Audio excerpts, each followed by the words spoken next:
আসসালামু আলাইকুম। আপনার উপর শান্তি বর্ষিত হোক।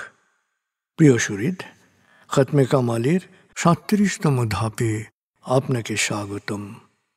আপনি জানেন, রোগ শোক, বিপদ আপদ, আসমানি জমিনি বালা মুসিবত, সকল ধরনের অস্থিরতা, অশান্তি, অনিশ্চয়তা, নিরাপত্তাহীনতা, দুর্যোগ, দুর্বিপাক, আজাব গজব থেকে মুক্তির জন্যে খতমে কামালি এক সহজ আমল। খতমে কামালির এই আমলের মধ্য দিয়ে প্রার্থনাকারী প্রার্থনার সাথে মিশে যান। আসলে প্রার্থনাকারী যখন প্রার্থনার সাথে মিশে যান, তখন প্রার্থনা কবুল হয়। খতমে কামালি প্রার্থনা কবুলের এই পরম মুহূর্তে আপনাকে নিয়ে যাবে। তাই নিজের, অন্যের, সমাজের, দেশের, মানব জাতির যে কোনো কল্যাণের নিয়তে আপনি এই আমলে অংশ নিন। আপনি সকল বিপদ আপদ, বালা মুসিবত মুক্ত হন। আপনার জন্যে কল্যাণকর সকল দোয়া আল্লাহ কবুল করুন। সব সময় আল্লাহ আমাদেরকে তার রহমতের ছায়ায় রাখুন। এই কামনা করে আমি শহীদ আল বুখারী মহাজাতক খতমে কামালির পুরো প্রক্রিয়ায় আপনার সাথে থাকছি। আসুন এবার আমরা ডুবে যাই সত্যের গভীরে।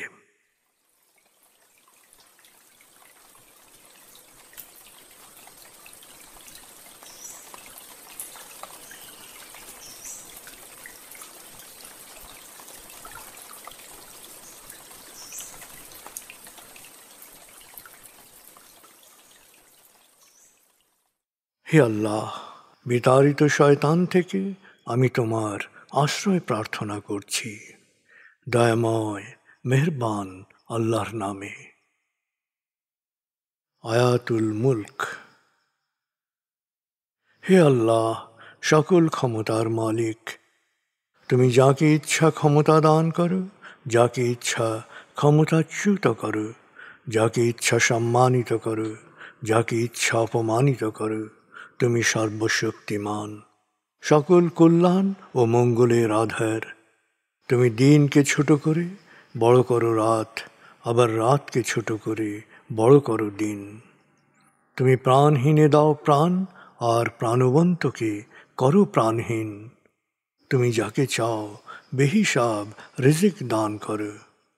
সূরা আলে ইমরান আয়াত ২৬-২৭। আয়াতুল কুরসি।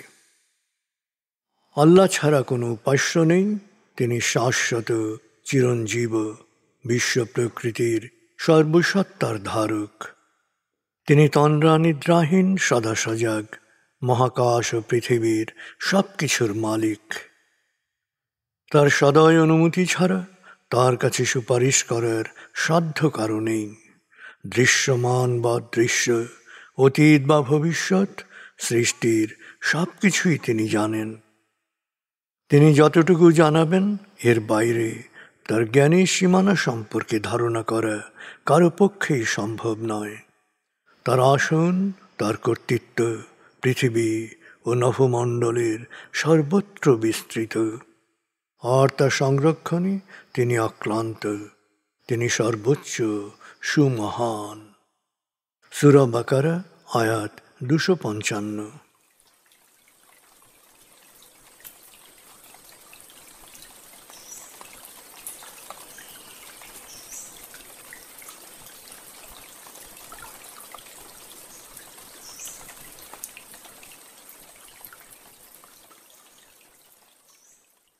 আসুন আমরা ধীরে ধীরে ডুবে যাই হৃদয়ের গভীরে নবী প্রেমে।